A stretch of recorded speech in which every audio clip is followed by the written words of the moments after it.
లోకేష్ అన్న మీరు చెప్పినట్టుగానే యాక్షన్ తీసుకోవడం అయింది. ఈయన ఏ విధంగా అయితే మా మామయ్య చనిపోయారు అనేది మాకు తెలియదు. కానీ ప్రతి ఒక్క ఆడపిల్ల లైఫ్ లోనూ కూడా ఇలాంటి ఎదవలు ఎవరో ఒకరు ఉంటారు.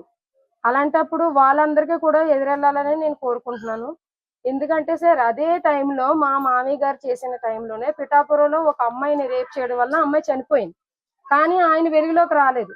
అంటే అతను వెనకాల ఎవరున్నారో తెలీదు, మరి ఎవరైనా ఆపుకున్నారో తెలియదు. కానీ చనిపోయిన అమ్మాయి బాడీ విషయంలో కానీ ఆయన రేప్ చేసిన వాళ్ళ ఈ విషయంలో కానీ ఎవరో కఠినమైన చర్యలు అయితే తీసుకోలేదు. అంటే ఏంటి సార్, ఇప్పుడు మేము మాకు వెనకాల ఎవరో సపోర్ట్ లేరని ఇలా చేశారా, లేదంటే ఎందుకు చేశారన్నది మాకు తెలియదు. కానీ ముందుకి ఇప్పుడు స్టార్ట్ చేశారు కాబట్టి ఇదే కంటిన్యూ అవ్వాలని మేము మా ఫ్యామిలీ అంతా మనస్ఫూర్తిగా కోరుకుంటున్నాం సార్. ఎందుకంటే ఇప్పటి వరకు ఏదో జరిగిపోయింది, ఇప్పటి నుంచి అయినా సరే ఒక ఆడపిల్ల మీద చెయ్యి వేస్తే వీడికి వచ్చిన పరిస్థితి ప్రతి మగాడికి వస్తుందని చెప్పేసేసి ప్రతి ఒక్క మగాడు ప్యాంట్లు తడుపుకునేలాగా మీరు ఇప్పుడు సమాచారం పంపించాలని నేను మనస్ఫూర్తిగా కోరుకుంటున్నాను సార్. ఎందుకంటే నేను ఒక ఆడదానే, నాకు ఒక ఆడపిల్ల ఉంది. ఎవరు ఆడపిల్ల అయినా ఒకటే సార్. ఏంటంటే ఇప్పుడు ఇక్కడి నుంచి ఇదే ఫాలో అవ్వాలి సార్.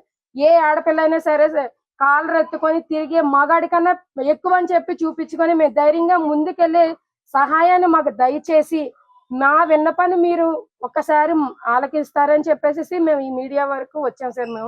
మాకు జరిగింది అన్యాయమా కాదా అనేది మాకు తెలుసు సార్, మీకు తెలుసు. కానీ అక్కడ చిన్నపిల్ల కాబట్టి ఆ చిన్నపిల్ల వరకు మేము ఆలోచించాం సార్. కాబట్టి మీరు ఏం చేస్తారంటే ఇప్పుడు ఇదే మా ఫ్యామిలీలో ఏది జరిగిందో ఇదే ప్రతి ఒక్క విషయంలో ఆడపిల్ల జోలికి ర్యాగింగ్ చేసిన, ఒక ఆడపిల్ల మీద చెయ్యేసిన ప్రతి ఒక్కడికి ఇదే జరగాలని చెప్పేసి నేను మనస్ఫూర్తిగా కోరుకుంటున్నాను సార్. నాకు ఈ ఒక్క న్యాయం చేయండి. నా ఫ్యామిలీని రోడ్డుకి లాగేశారు సార్. నా చిన్నపిల్లలతో పాటు మమ్మల్ని ట్రోల్ చేస్తూనే ఉన్నారు. ఆ వీడియోలు పెట్టిన వాళ్ళ మీద, మా మీద ఎవరైతే దుష్ప్రచారాలు చేస్తున్నారో ప్రతి ఒక్కరి మీద కూడా మీరు కఠినమైన చర్యలు తీసుకుంటారని నేను మిమ్మల్ని బ్రతులాడుతున్నాను సార్.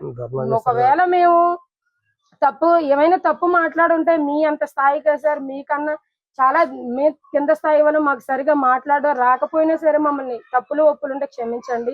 ధర్నా చేశారు సార్. మేము వైఎస్ఆర్ సిపి అని చెప్పేసి ధర్నా చేశారు. ఆవిడ ఏమి పెద్ద 12 ఏళ్ళ బాలకుమారి ఏమి కాదు సార్. మా మామయ్య గారు 72 ఏళ్ళు 80 ఏళ్ళు అని చెప్పడానికి ఆవిడెవరు సార్ అసలు అని? ఆవిడ ఏమైనా కరెక్ట్ గా ఉందా? ఆవిడెవరో మాకు తెలియదు సార్. సరే ఆ అమ్మాయికి డిఎన్ఏ టెస్టులు చేయాలని ఆవిడే అడిగింది. మరి ఆ డిఎన్ఏ టెస్ట్ రిపోర్ట్ మాకు చూపించాలి కదా సార్, చూపించలేదు. ఆ అమ్మాయి అక్కడ కంప్లైంట్ పెడుతుంది, ఆ కంప్లైంట్ పేపర్ కూడా మా వరకు రాలేదు. మరి ఇవన్నీ రాలేనప్పుడు అక్కడ ఎందుకు సార్ ధర్నా చేశారు? మరి మా మామయ్య గారు కూడా ఒక ఆడపిల్ల వైపు నుంచి ఆవిడ ధర్నా చేసింది, నేను ఒప్పుకుంటాను. మా మామయ్య గారు కూడా మాల మహానాయకుడు కదా. మాలవాడు చనిపోయినప్పుడు మాలాడు గురించి ఒక మాల మనిషి ఎందుకు ధర్నా చేయలేదు సార్? అది కూడా పాయింటే కదా సార్. అది కూడా మీరు దృష్టిలో తీసుకోండి. అంటే ఎవరెవరో వచ్చేసేసి వాళ్ళు వీళ్ళు మీకు కోట్లు డబ్బులు జల్లేస్తుంటే మీరు ఎలాగా అందరి మీదకి వెళ్ళకండి అమ్మా. మీ ఇంట్లోని కూడా ఆడపిల్లలు ఉన్నారు కదా, మా మీదకి రాకండి. ఒక ఆడపిల్లకి అన్యాయం జరిగింది అనుకోండి, ఇదే మీడియా ముందుకి ఆ అమ్మాయిని తీసుకొచ్చి ఆ అమ్మాయితో చెప్పించే కెపాసిటీ ఉంటే మీరు మమ్మల్ని అనండి. అంతే తప్ప మమ్మల్ని అనడానికి మీరు సరిపోరు. ఎప్పటికీ కూడా మాతో మీరు సమానం కాదు. కరెక్ట్ గా ఉండేవాళ్ళు మేము కాబట్టి మేము మీడియా ముందుకు వచ్చాము. మీరు దొంగలు కాబట్టి జస్ట్ అక్కడ మీరు మెసేజ్ ఇచ్చి వెళ్ళిపోయారు. ఆ అమ్మాయి స్టేట్మెంట్ హాస్టల్లో ఇచ్చింది. ఏమని ఇచ్చింది? నేను ఇష్టపడే వెళ్ళానని ఇచ్చిందో, ఎలా ఇచ్చిందో అది మీకే తెలుసు. అది తెలిసిన తర్వాతే కదా మీరు అక్కడ ధర్నా ఆపేసి వెళ్ళిపోయారు. మాకు తెలీదా? నీ వెనకాల 10 మంది ఉన్నా ఆ 10 మందిలో ఒక్కడైనా నా ఓడు ఉంటాడు. మాకు తెలిసింది. మీరు ఇప్పుడు దానికి సమాధానం చెప్పాలి. లేదంటే మాత్రం మేము కఠినంగా మీ మీద చర్యలు తీసుకోమని ప్రభుత్వం వారికి మేము ఆదేశిస్తున్నామండి. మేము చాలా రిక్వెస్ట్ చేసి వాళ్ళ కాళ్ళైనా పట్టుకొని మీ వరకు మేము వస్తాము. మాకు జరిగిన అన్యాయం మీకు జరిగితే గనక నీ ఫ్యామిలీ ఎంత లాస్ అవుతుందో దానికి డబల్ అయ్యాను.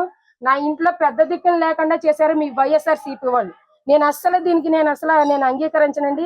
ఒక ఆడపిల్ల విషయంలో అంటారా మీరు కామెంట్స్ పెడుతున్నారండి, మీ పిల్లలు అయితే ఇలాగే చేస్తారా అని. మీ భార్యల్ని మీ అమ్మ నాన్నల్ని అయితే మీరు ఎలా స్క్రోల్ చేయరండి, దాచుకుంటారు. స్క్రోల్ చేసి ప్రతి ఒక్కరికి చెప్తున్నాను, నా వీడియో కానీ నా పిల్లల వీడియో కానీ బయటకు వచ్చిందా నేను అసలు మర్యాదగా ఊరుకోని. నేను ఇది రిక్వెస్ట్ పెట్టుకునేది ఏంటంటే, నేను మన సుపీరియర్స్ పైన చంద్రబాబు నాయుడు గారికి, పవన్ కళ్యాణ్ గారికి, మా నాన్న లోకేష్ అన్న గారికి మాత్రమే నా విన్నపాన్ని నేను విలపించుకుంటున్నాను. అంతవరకునే. మీరు ఎవరు ట్రోల్ చేసి మా మీద అసభ్యకరంగా మాట్లాడితే మాత్రం వాళ్ళ మీద మాత్రం కఠిన చర్యలు తీసుకోమని నేను ప్రభుత్వాన్ని కోరుకుంటున్నానండి.